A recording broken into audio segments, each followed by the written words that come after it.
Welcome to Machine Bio. Today, we spotlight one of the most iconic, and was once the biggest tower crane in the world. And this is the story of the Kroll K 10,000.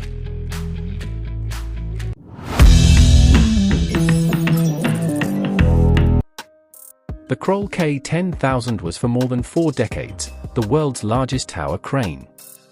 Produced by the Danish company Kroll beginning in 1978, it held the record from 1979 until 2022.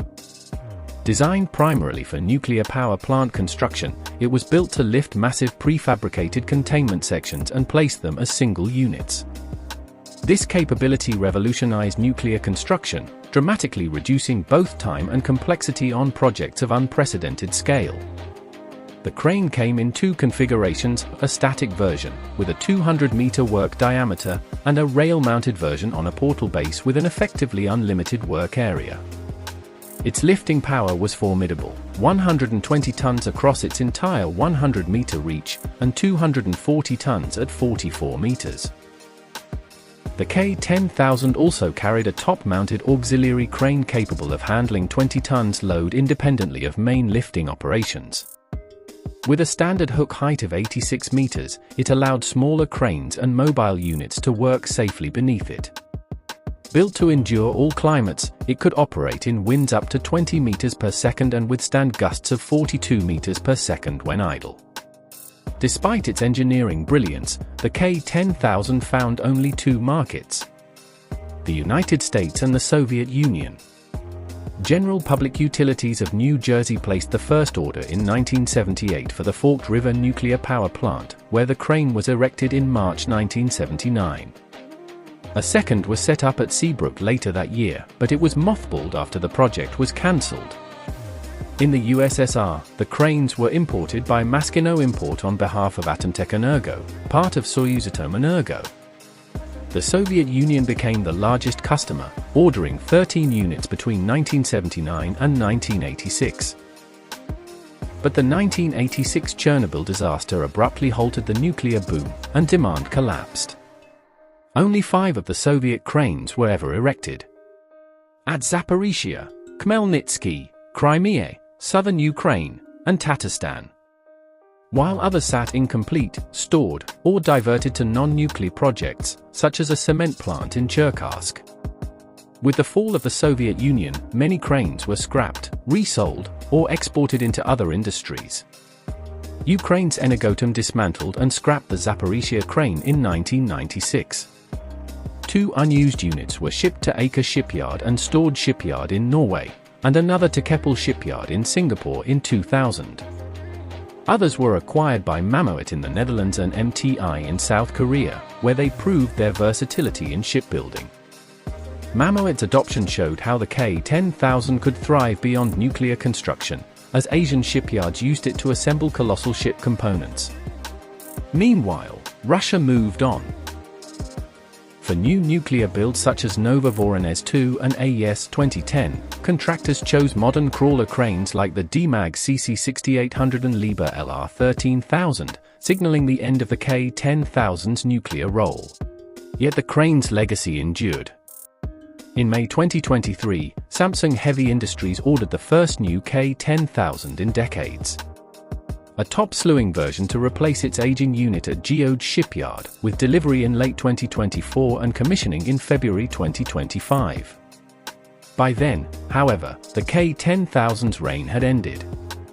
On June 2, 2022, XCMG unveiled the XGT 15000-600S, capable of lifting 750 tons with a 15,000-ton-meter load moment.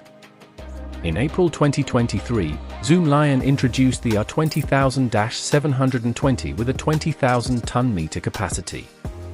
And in October 2024, XCMG followed with the XGT 23000-760S, developed with the China Railway Bridge Bureau.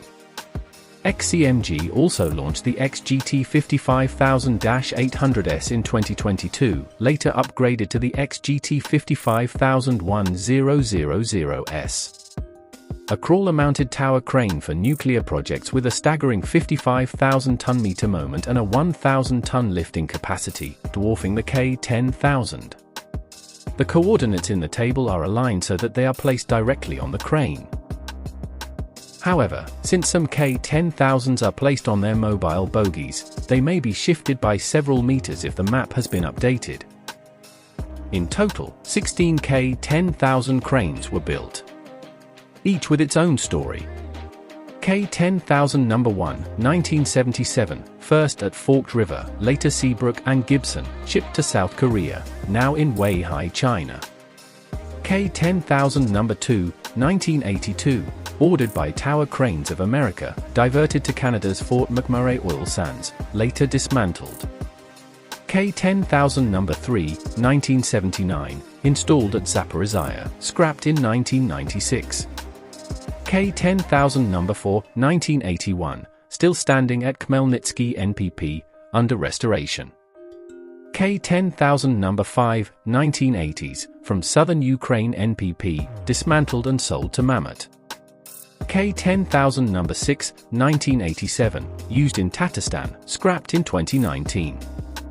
K-10,000 No. 7, 1980s, from Crimea NPP, resold to South Korea, now at HTS Korea.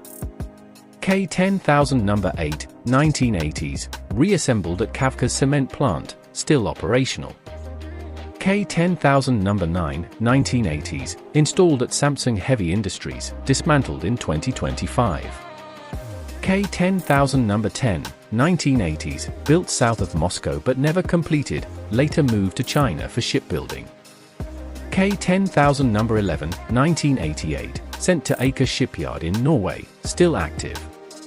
K-10,000 No. 12, 1980s. Sold to Westcon, fate uncertain. K-10,000 No. 13, 1989, sent to Keppel shipyard in Singapore, scrapped in 2024. K-10,000 No. 14, 2007, at ABG shipyard in India, used for shipbuilding. K-10,000 No. 15, 2007, at Sadra in Iran, still operational. K-10,000 No. 16, 2024, newly built for Samsung Heavy Industries, commissioned in 2025. For over 40 years, the Kroll K-10,000 stood as a symbol of engineering ambition. Conceived in the nuclear age, it later proved its resilience across global heavy industry. Though ultimately eclipsed by new giants from XCMG and Zoomlion, its towering presence and adaptability left a lasting mark. From abandoned Soviet reactors to bustling Asian shipyards, the K-10,000 story is one of innovation, survival, and legacy in the history of heavy lifting. Give us a thumbs up if you like this video, and don't forget to subscribe, hit that bell icon so that you won't miss our next incredible machine story. This is Machine Bio, where giants comes to life.